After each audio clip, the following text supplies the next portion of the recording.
Vous la reconnaissez? C'est la sonnerie d'usine. Tout le monde sort. La journée est finie. Moi, quand je l'entends, je visualise la foule des ouvriers qui sortent à pied de l'usine Lumière à Lyon. C'est un des premiers films des frères Lumière. Sauf qu'avec le temps, avec des entreprises de plus en plus grosses, ça donnait déjà, au début du 19e siècle, des embouteillages à vélo. Et oui, déjà. Parce que tout le monde sortait en même temps. Alors aujourd'hui, c'est des embouteillages, des transports bondés. Sauf que, en vrai, vous avez une sonnerie pour sortir du travail, vous? Bah non, c'est fini ça. On est libre, on gère notre temps comme on veut. Ah oui, ok. Mais en vrai, vous avez déjà essayé d'arriver à 7 h du matin et de partir à 16 h? Moi, la dernière fois que j'ai essayé, les collègues m'ont demandé si je prenais mon après-midi. Sympa. Ma collègue, elle est partie en rasant les murs.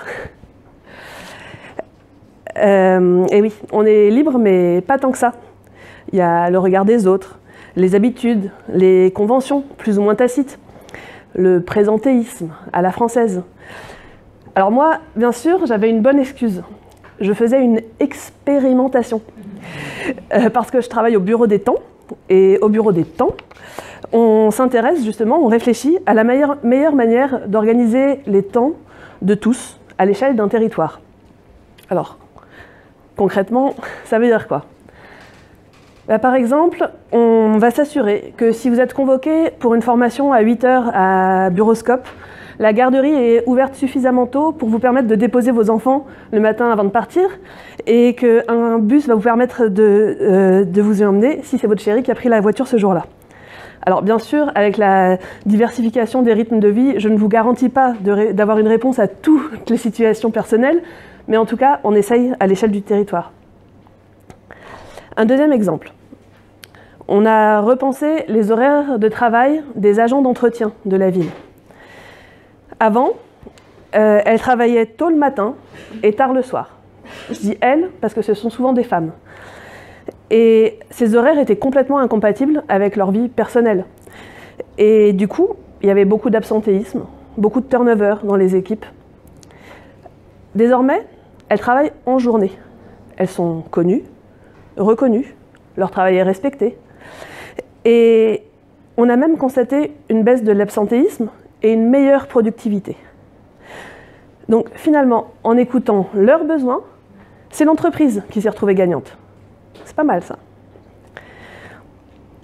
Alors un autre exemple, allez un dernier. Il y a 5-6 ans, à Rennes, après l'ouverture du métro, on a constaté un phénomène d'hyperpointe. C'est-à-dire qu'entre 7 h 40 et 8 h le matin, les rames de métro en direction de Kennedy étaient complètement bondées.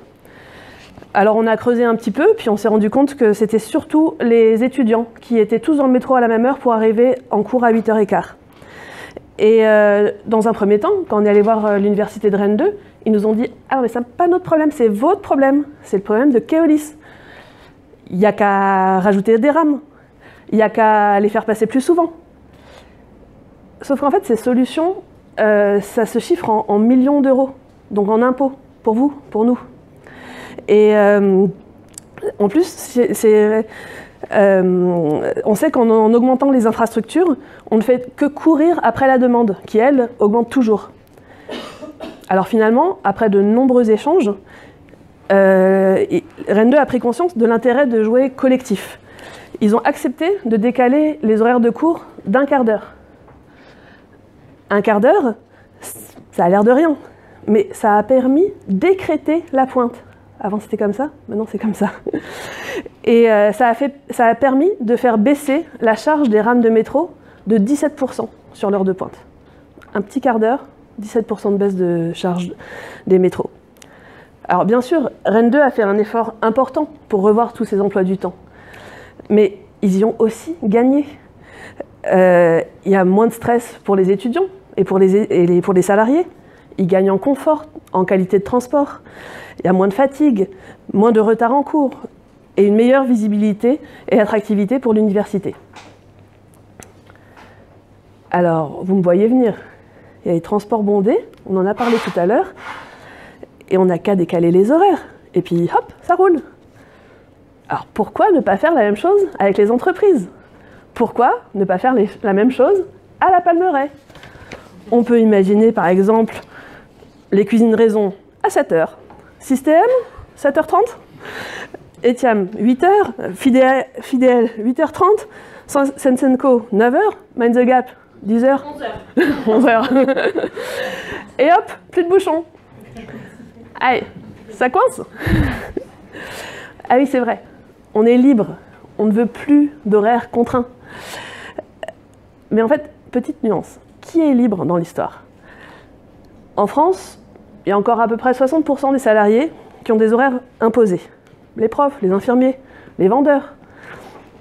En fait, ce sont surtout les cadres qui ont des horaires libres. Et même, plus le niveau d'études est élevé, plus on a des horaires libres. C'est assez inégal, ça.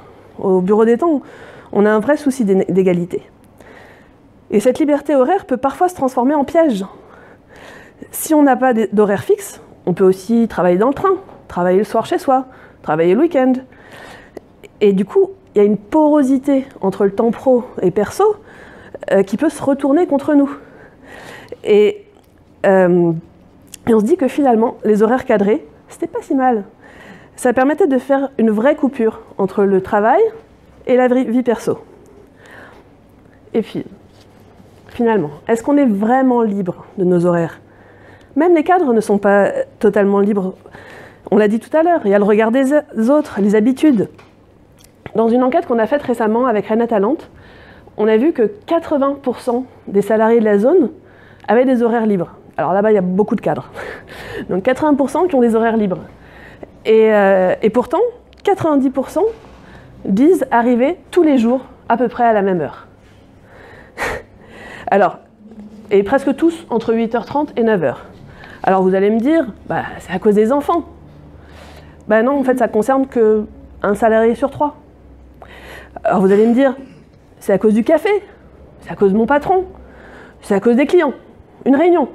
On a tous nos bonnes raisons. Et en fait, si on continue comme ça, ben les horaires libres vont nous obliger finalement à des rythmes encore plus synchrones que la sonnerie de l'usine. Et tout le monde va vouloir travailler à 9h, sans décalage d'une entreprise à l'autre. Et si on ajoute à ça la concentration des emplois sur quelques zones d'activité dans la métropole de Rennes, par exemple, eh ben, c'est pas demain la veille qu'on va se débarrasser des bouchons. Alors, je vous propose un défi. Regagnez votre liberté. Reprenez la maîtrise de votre temps. Ne vous laissez pas imposer des horaires standards pour faire comme tout le monde. Décalez vos horaires individuels de travail, tout en maintenant des temps collectifs pour les équipes. Vous pouvez par exemple commencer certains jours à 8h. Ça vous permettra d'être rentré chez vous pour regarder le match par exemple, plutôt que de regarder Espagne-États-Unis au boulot comme lundi dernier pour certains. Ou alors, vous pouvez commencer à travailler chez vous pendant 1 heure le matin, laisser passer les bouchons et faire votre déplacement après les bouchons et continuer votre journée de travail ici. Ça peut être une solution. Bref, décalez vos horaires, vous y gagnerez en sérénité, il y aura moins de stress dans les bouchons, vous y gagnerez en temps de déplacement. Parce que en heure de pointe, hors heure de pointe, on gagne facilement 15-20 minutes le matin et le soir. Donc autant de temps gagné pour votre vie personnelle, ou pour votre boulot si vous voulez. Et vraiment, qui préférerait passer 1/4 d'heure chez soi plutôt que 1/4 d'heure dans la voiture dans les bouchons? Alors, votre entreprise y gagnera aussi en productivité et en attractivité auprès des nouvelles recrues. Donc vous allez surtout y gagner en liberté, en flexibilité. Alors, prêt pour relever le défi? On se retrouve aux ateliers tout à l'heure.